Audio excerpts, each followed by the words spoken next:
Beli emas kecil sesuai untuk matlamat.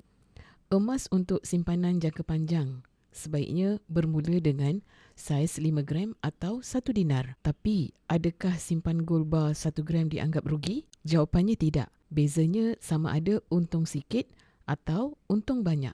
Jika anda simpan 1 keping gold bar 5 gram berbanding 5 keping gold bar 1 gram. Dari sudut keuntungan, 1 keping gold bar 5 gram memberikan keuntungan yang tinggi sedikit kerana gold premium atau kos upah yang lebih murah. Gram emas yang sama, tetapi strateginya berbeza bergantung pada tujuan simpanan. Jika matlamat anda untuk guna emas itu sedikit demi sedikit, saiz emas yang kecil lebih praktikal. Saya berikan contoh matlamat untuk pendidikan anak-anak. Katakan, matlamat simpanan ialah 250 gram emas untuk 5 tahun pengajian. Ini bermakna, setiap tahun anda akan gunakan sekitar 50 gram emas. Dalam situasi ini, lebih bijak simpan dalam bentuk gold bar 50 gram sebanyak 5 keping berbanding 1 keping gold bar 250 gram. Mengapa?